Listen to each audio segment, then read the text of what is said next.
तो दोस्तों, आपको पता है संध्या समय दीपक जलाने को बहुत बड़ा फल मिलेगा। संध्या समय द्वार पर या घर के अंदर दीपक क्यों जलाया जाता है, इसके पीछे का रहस्य क्या है और ऐसा करने से किस फल की प्राप्ति होती है। जय श्री कृष्ण दोस्तों, आप सभी का एक बार फिर हमारे चैनल में स्वागत है। प्रिय दोस्तों, आपने संध्या होते ही कई घरों के द्वार पर या घर के अंदर दीपक जलते हुए जरूर देखा होगा। इसे देखकर मन में अक्सर सवाल उठता है कि आखिर ये परंपरा क्यों निभाई जाती है और इस दीपक से क्या पुण्य मिलता है। तो आज मैं आपके इसी प्रश्न का उत्तर एक सुंदर कथा के माध्यम से देने जा रहा हूं। वही कथा जो योगेश्वर श्री कृष्ण ने देवर्षि नारद को सुनाई थी। एक बार की बात है, द्वारका में संध्या काल का समय था। सूर्य पश्चिम दिशा में ढलते हुए पूरे आकाश को सुनहरी आभा से भर रहा था। समुद्र की लहरें धीमे धीमे गूंज रही थी और पूरी नगरी में दिव्य शांति फैल रही थी। तभी नारद जी नारायण नारायण जपते हुए द्वारका पहुंचे। जब वे श्री कृष्ण के राज प्रसाद के पास पहुंचे तो उन्होंने द्वार पर जलता हुआ एक दीपक देखा, जिसकी लौ शांत, उजली और आकर्षक थी। मानो वो केवल तेल बाती से नहीं बल्कि भक्ति और श्रद्धा की शक्ति से जल रहा हो।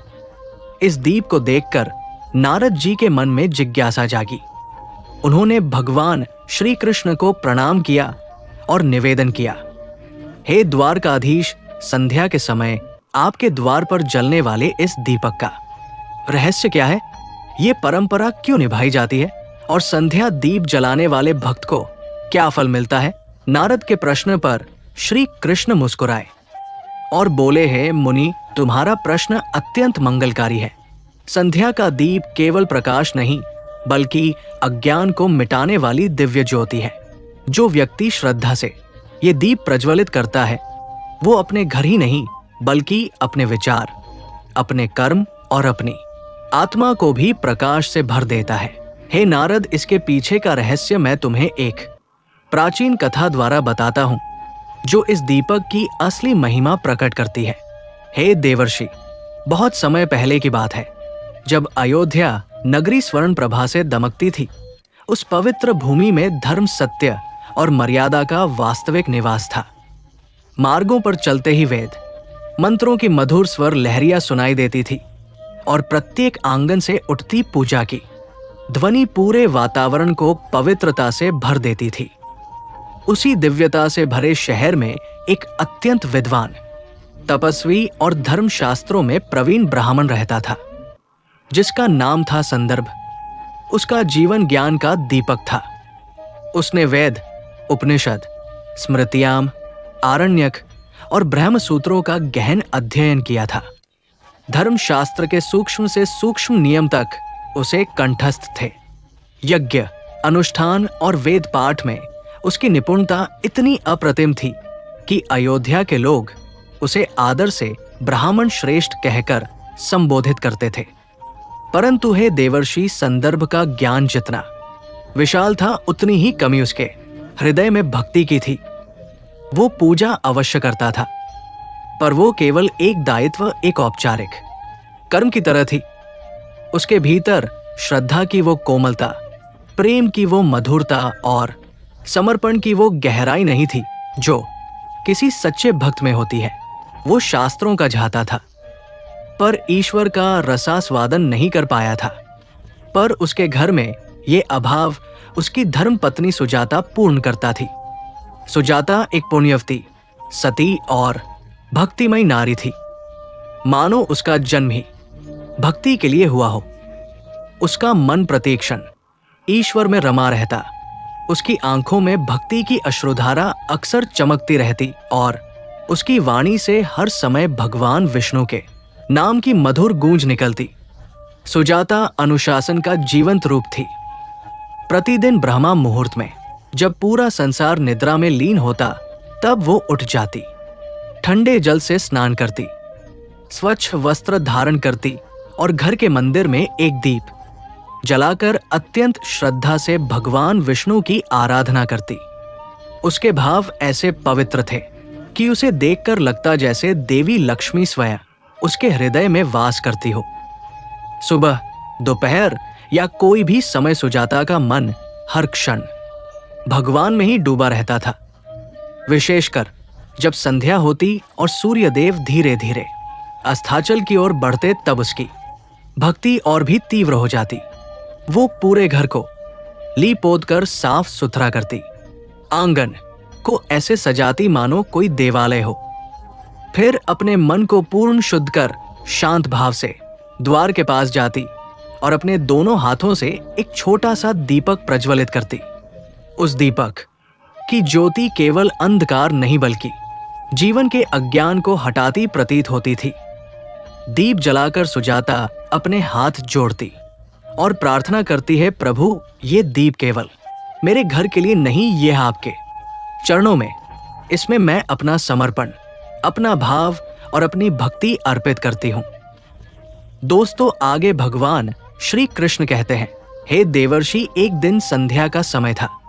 सुजाता रोज की तरह आंगन को लीपोत कर द्वार पर बैठी थी। वो पूरे समर्पण से दीपक तैयार कर रही थी।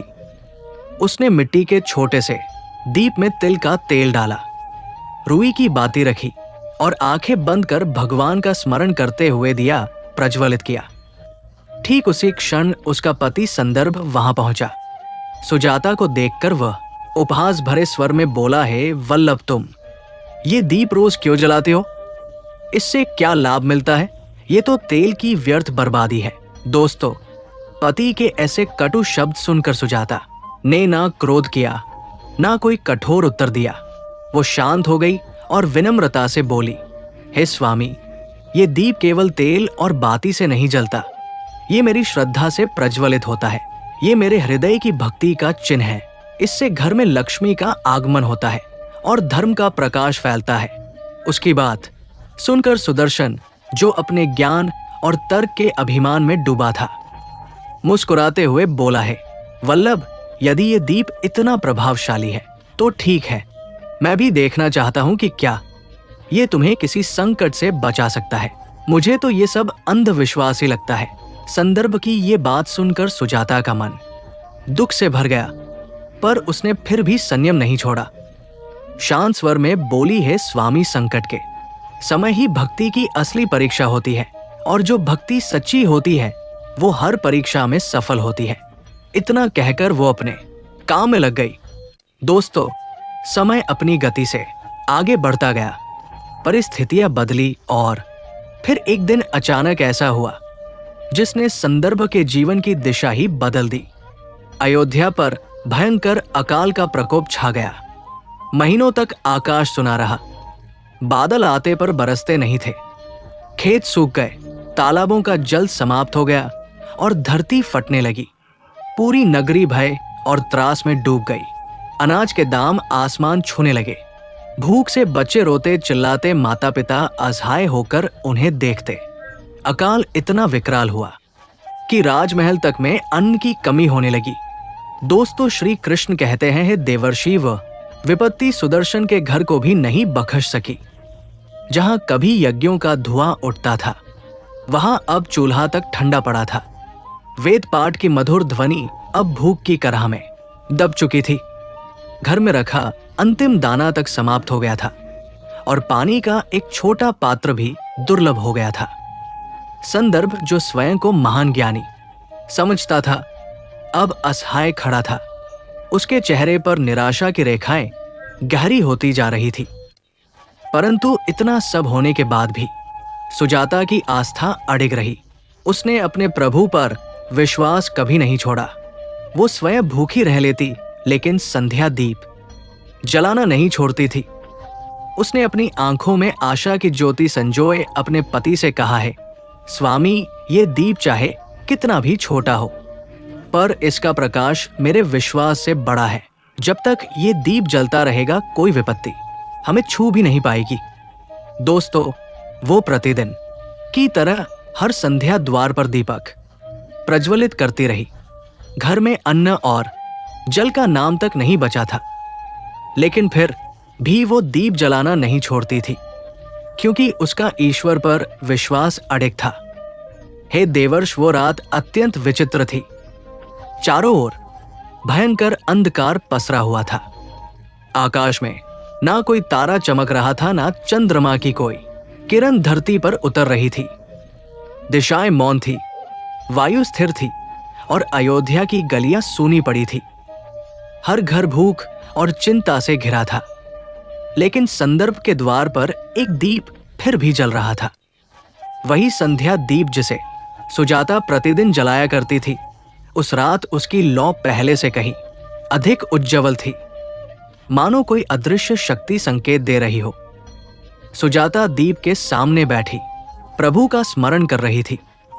उसके चेहरे पर थकान थी, पर उसके विश्वास की चमक फीकी नहीं हुई थी। उसके हृदय में एक ही भाव उमड़ रहा था, है प्रभु, ये दीप आपका प्रतीक है। जब तक ये जलता रहेगा मेरा मन भी आपसे जुड़ा रहेगा। वो मन ही मन प्रार्थना में डूबी थी कि तभी अचानक वातावरण में कुछ विलक्षण घटित हुआ। दीपक की लौ ऊंची उठी और चारों ओर दिव्य प्रकाश फैलने लगा। सुजाता चकित होकर इधर उधर देखने लगी। उसे समझ नहीं आ रहा था कि ये क्या हो रहा है। तभी उसकी दृष्टि द्वार पर पड़ी। वहां एक अलौकिक तेजोमयी स्त्री खड़ी थी। उनका रूप इतना दिव्य था कि उसका वर्णन करना कठिन था। उनके वस्त्र स्वर्ण सी चमक रहे थे, नेत्रों से करुणा की कोमल किरणें निकल रही थी और उनके चरणों के स्पर्श से भूमि पर पुष्प खिल उठे थे। हे देवर्षि, वो कोई साधारण नारी नहीं थी। वो स्वयं धन और सौभाग्य की अधिष्ठात्री देवी मां लक्ष्मी थी। लक्ष्मी जी को देख सुजाता का हृदय भक्ति से उमड़ पड़ा। उसने तुरंत दोनों हाथ जोड़ दिए। उसकी आंखों से आंसू बह निकले। वो कुछ बोल भी ना सकी, बस श्रद्धा से झुककर देवी के चरणों में गिर पड़ी। माता लक्ष्मी ने करुणा भरी दृष्टि से उसे उठाया और मधुर स्वर में कहा, पुत्री सुजाता उठो, तुम्हारी भक्ति ने मुझे अत्यंत प्रसन्न किया है। कठिनतम समय में भी तुमने अपने नियम को नहीं छोड़ा। जब संसार भय और भूख से कांप उठा तब भी तुम्हारे दीप की ज्योति बुझने नहीं दी। तुम्हारा ये दीप नहीं केवल तुम्हारे घर को बल्कि इस संसार को भी प्रकाश देता है। मांगो तुम्हें कौन सा वर चाहिए। देवी के इन वचनों को सुनकर सुजाता ने हाथ जोड़कर कहा, हे मां, मुझे ना धन चाहिए, ना वैभव, ना कोई रत्न। मुझे बस इतना वरदान दीजिए कि मेरे घर का दीप कभी ना बुझे। ये ज्योति सदा आपके चरणों में जलती रहे। मेरे कुल में सदैव धर्म, शांति और सुख का वास बना रहे और किसी युग में मेरे वंशज इस दीप की महिमा को भूले नहीं। सुजाता की ये विनती सुनकर देवी लक्ष्मी के मुख पर मधुर मुस्कान फैल गई। उनके नेत्रों में मातृत्व की कोमल चमक और कृपा का अथाह सागर उमड़ आया।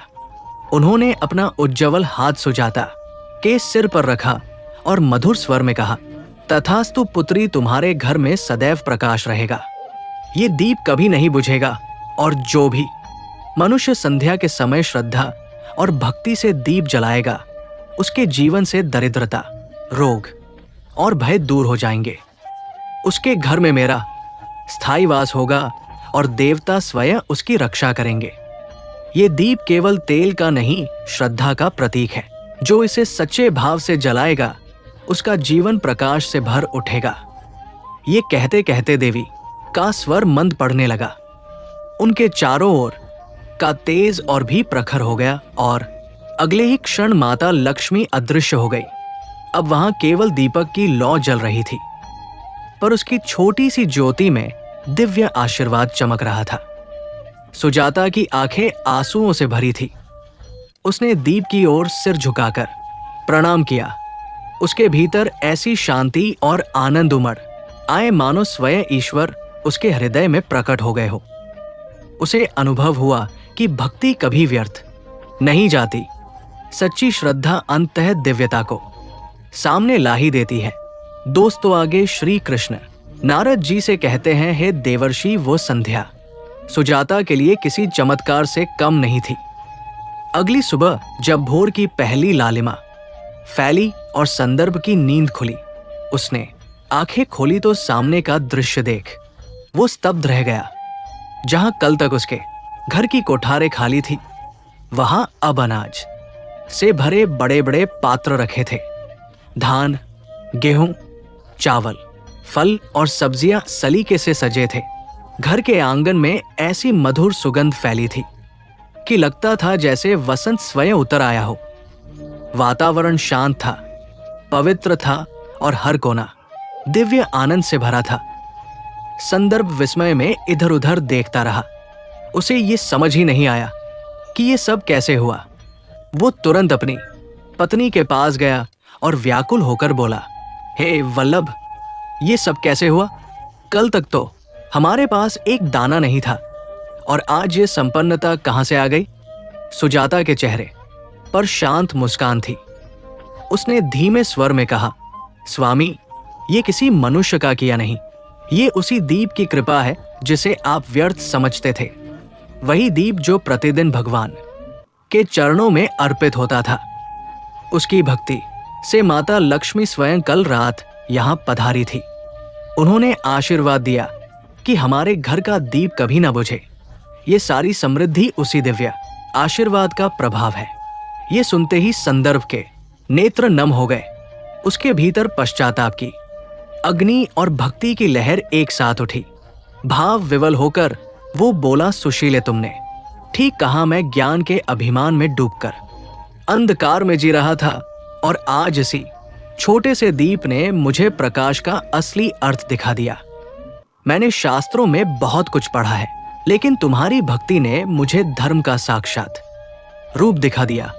वो अपनी पत्नी के चरणों में झुक गया और प्रणाम करते हुए बोला, आज से मैं भी तुम्हारे साथ संध्या दीप जलाऊंगा। ये दीप अब केवल तुम्हारा नहीं, हम दोनों के जीवन का दीप बनेगा। दोस्तों, उस दिन से संदर्भ और सुजाता ने प्रतिदिन संध्या के समय द्वार पर दीप जलाना अपना नियम बना लिया। समय बीतता गया और उनके जीवन में सुख, शांति और समृद्धि लौट आई।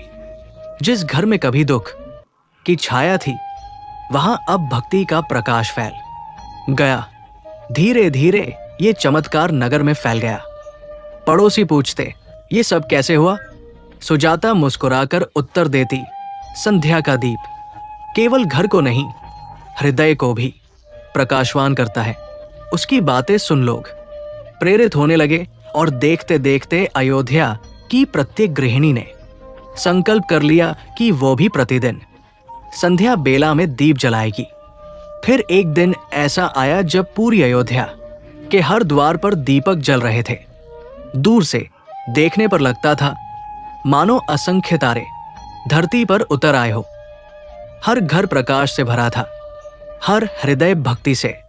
देवता भी इस दृश्य को देखकर प्रसन्न हुए और स्वयं लक्ष्मी जी विष्णु लोक से मुस्कुराकर बोली, है त्रिलोकनाथ, देखिए, एक सुजाता की भक्ति ने पूरे नगर को प्रकाशमय कर दिया। दोस्तों, आगे भगवान श्री कृष्ण ने नारद जी से कहा है, देवर्षि, तभी से ये परंपरा चली आ रही है कि जब संध्या का समय होता है और सूर्य अस्ताचल की ओर बढ़ते हैं, तब हर घर के द्वार पर दीपक प्रज्वलित किया जाता है। ये केवल प्रकाश का दीप नहीं, श्रद्धा, समर्पण और भक्ति का दीप होता है। हे ब्रह्मानंदन, ये दीप केवल रोशनी नहीं देता, ये धर्म का दीप है। संध्या बेला में श्रद्धा से दीप जलाने वाला व्यक्ति अपने भीतर के अज्ञान, लोभ, क्रोध और मोह को मिटा देता है। ये दीप स्मरण कराता है कि अंधकार चाहे कितना भी गहरा हो, एक छोटी सी ज्योति भी उसे परास्त कर सकती है। जिस घर में दीप जलता है, वहां लक्ष्मी का निवास होता है। वहां दरिद्रता, रोग और भय प्रवेश नहीं करते। जो दीपक श्रद्धा से द्वार पर जलाया जाता है, वो सभी पापों का नाश करता है और नकारात्मक शक्तियों को घर में प्रवेश नहीं करने देता। इससे घर में सुख, शांति और समृद्धि बनी रहती है। कृष्ण जी की दिव्य कथा सुनकर नारद जी का हृदय भाव विभोर हो उठा। उन्होंने कहा, हे प्रभु, आपके श्री मुख से ये कथा सुनकर मैं धन्य हो गया। ये दीप तो केवल प्रकाश नहीं, ये भक्ति का साक्षात स्वरूप है। अब समझ आया कि संध्या दीप का इतना महत्व क्यों है। भगवान श्री कृष्ण मुस्कुराकर बोले, हे देवर्षि दीपक, केवल तेल और बाती से नहीं जलता, वह भक्त की श्रद्धा से जलता है। जो दीप प्रेम से जलाया जाता है वही मनुष्य के लिए स्वर्ग के द्वार खोलता है। तब नारद जी ने दूसरा प्रश्न पूछा है, प्रभु क्या इस दीप को जलाने के कुछ नियम हैं और किन स्त्रियों को इसे नहीं जलाना चाहिए? मित्रों, नारद जी के इस प्रश्न पर भगवान श्री कृष्ण रहस्यमयी मुस्कान के साथ बोले, हे देवर्षि, जैसे प्रत्येक अनुष्ठान के अपने नियम होते हैं, वैसे ही इस दीपक के भी कुछ नियम हैं। पहला नियम, ग्रहण के समय दीप नहीं जलाना चाहिए। दूसरा, जब तेज आंधी या तूफान चल रहा हो उस समय दीपक प्रज्वलित नहीं करना चाहिए, क्योंकि ये अपशगुन माना जाता है। और तीसरा नियम ये है कि जब घर में कलह, अपवित्रता या मृत्यु शोक का समय हो तब दीप नहीं जलाना चाहिए। दीप जलाते समय एक और बात का विशेष ध्यान रखना चाहिए। दीपक की लौ हमेशा पूर्व या उत्तर दिशा की ओर रहे, क्योंकि इन दिशाओं में दीपक का प्रकाश धन और समृद्धि के योग बनाता है। दीप की बाती का भी अपना महत्व है। एक बाती वाला दीप मोक्ष का मार्ग खोलता है, 2 बाती थी वाला दीप समृद्धि देता है और 5 बाती वाला दीप सिद्धि, आरोग्य और पूर्ण कल्याण का प्रतीक माना जाता है। आगे भगवान श्री कृष्ण कहते हैं, हे देवर्षि, ये सब नियम केवल कर्म और शुद्धता पर आधारित है। दीपक घी और बाती मात्र का दिया नहीं होता, ये मन की पवित्रता का प्रतीक है। इसलिए कुछ अवस्थाओं में स्त्रियों को दीपक नहीं जलाना चाहिए। घर में मृत्यु या जन्म हो तो वो समय अपवित्रता का माना जाता है। उस काल में किसी प्रकार का धार्मिक कर्म, पूजा या दीपदान नहीं करना चाहिए, क्योंकि उस समय घर की ऊर्जा असंतुलित रहती है और देवता उस स्थान से दूर रहते हैं। दूसरा है रजस वाला काल। ये काल स्त्री के शरीर की स्वाभाविक विश्राम और शुद्धि का समय होता है। शरीर और मन को स्थिरता देने के लिए इस दौरान पूजा, व्रत या दीपदान वर्जित कहा गया है। जब ये अवधि समाप्त हो जाती है और शरीर की ऊर्जा फिर से संतुलित हो जाती है, तब वो विधिवत धर्म कार्य कर सकती है। तीसरी अवस्था है क्रोध, अशांति या गहन शोक। जब मन अशांत हो, क्रोधित हो या दुख से भरा हो, तब दीपक नहीं जलाना चाहिए, क्योंकि दीप तभी प्रभावी होता है जब मन शांत और श्रद्धा से भरा हो। दुख या क्रोध में जलाया गया दीप उजाला तो देता है, पर आशीर्वाद नहीं आकर्षित करता। आगे श्री कृष्ण जी कहते हैं, देवर्षि, आज का ये पावन प्रसंग यही समाप्त होता है। आशा है कि तुम्हें अपने सभी प्रश्नों के उत्तर मिल गए होंगे। नारद जी भाव विवल होकर बोले, हैं प्रभु आपके द्वारा दिया गया। नारद जी भाव विवल होकर बोले, हैं प्रभु आपके द्वारा दिया गया। ये ज्ञान अमूल्य है। मैं इसका प्रचार सभी लोकों में करूंगा और संध्या दीप की महिमा सबको बताऊंगा। प्रिय दोस्तों, इसी प्रकार आज की ये पवित्र कथा समाप्त होती है।